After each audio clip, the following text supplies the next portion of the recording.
NIM 195031053. Di sini saya akan membahas konsumsi dalam ekonomi Islam dan konsumsi dalam ekonomi konvensional.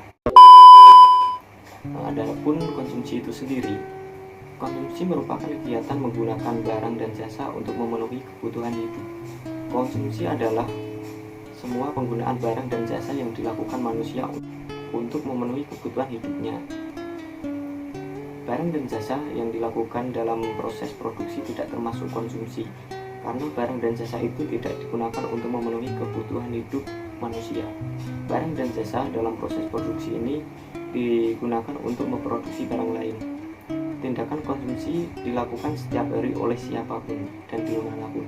Tujuannya adalah untuk memperoleh kepuasan setinggi-tingginya dan mencapai tingkat kemakmuran dalam arti terpenuhi berbagai macam kebutuhan, baik kebutuhan pokok maupun sekunder, barang mewah maupun kebutuhan jasmani dan kebutuhan rohani. Tingkat konsumsi memberikan gambaran tingkat kemakmuran seseorang atau masyarakat di suatu tempat. Adapun pengertian kemakmuran di sini adalah semakin tinggi konsumsi seseorang, maka semakin makmur di kehidupannya, dan sebaliknya, semakin rendah tingkat konsumsi seseorang, maka semakin miskin di kehidupannya. Adapun pendekatan ekonomi Islam, konsumsi adalah permintaan, sedangkan produksi adalah penawaran atau penyediaan. Perbedaan ilmu ekonomi konvensional dan ekonomi Islam dalam hal konsumsi terletak pada pendekatan dalam memenuhi kebutuhan seseorang. Islam tidak mengakui kegemaran materialistik semata-mata dari pola konsumsi konvensional. Konsumsi secara umum diartikan sebagai penggunaan barang-barang dan jasa yang secara langsung akan memenuhi kebutuhan manusia. Untuk dapat mengkonsumsinya, seseorang harus mempunyai pendapatan besar. Untuk dapat mengkonsumsinya, seseorang harus mempunyai pendapatan. Besar kecilnya pendapatan seseorang sangat menentukan tingkat konsumsinya. Adapun perbedaan antara konsumsi ekonomi Islam dan konsumsi ekonomi konvensional adalah satu, konsumsi ekonomi Islam bersumber dari dalil-dalil Al-Quran dan hadis. Dua, bertujuan untuk mendapat maslahah kesejahteraan atau manfaat. Maslahah lebih diutamakan dalam melakukan segala aktivitas konsumsi. Tiga, mempunyai prinsip keadilan, kebersihan, kesederhanaan, kemakmuran, serta moralitas. 4. Tingkat kepuasan berdasarkan hal berikut. Barang yang dikonsumsi tidak haram, dengan kata lain harus memperhatikan halal haram, tidak berlebih-lebihan dalam mengkonsumsinya, serta didasari dengan niat dan mendapat ridho Allah.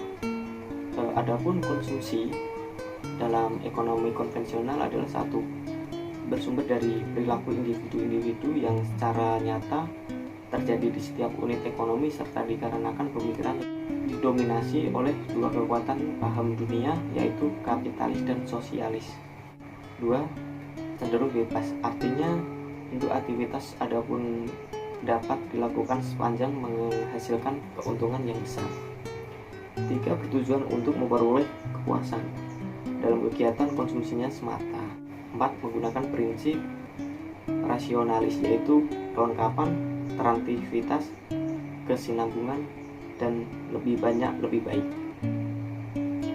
Kesimpulannya, teori konsumsi menurut Islam yaitu mengkonsumsi sesuatu sesuai dengan kebutuhan serta niat untuk mendapat stamina dalam ketaatan. Pengabdian kepada Allah akan menjadikan konsumsi itu bernilai ibadah yang dengannya manusia mendapatkan pahala.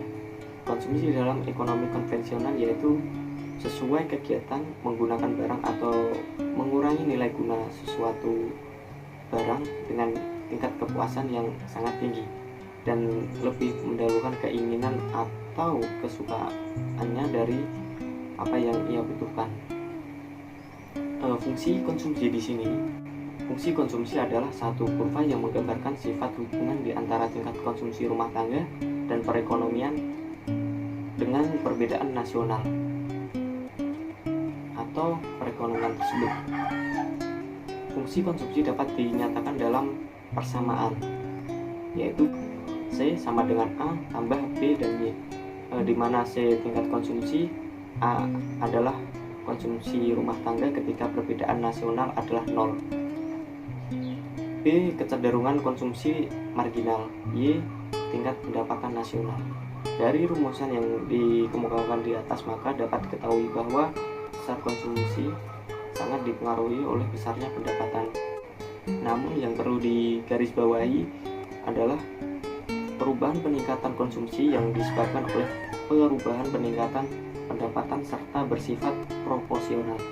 Oleh karena itu, tabungan merupakan bagian pendapatan yang tidak dikonsumsi. Maka semakin tinggi tingkat pendapatan seseorang, semakin tinggi pula kegiatan tabungannya. Kelebihan dari pendapatan yang tidak digunakan untuk konsumsi dapat disisihkan untuk tabungan. Adapun tujuan utama konsumsi seorang muslim adalah sebagai sarana untuk beribadah kepada Allah. Sesungguhnya mengkonsumsi sesuatu dengan niat untuk meningkatkan stamina dalam ketaatan pengabdian kepada Allah dan menjadikan konsumsi itu bernilai ibadah sehingga manusia mendapatkan pahala. Cukup sekian, kurang lebihnya mohon maaf. Wassalamualaikum warahmatullahi wabarakatuh.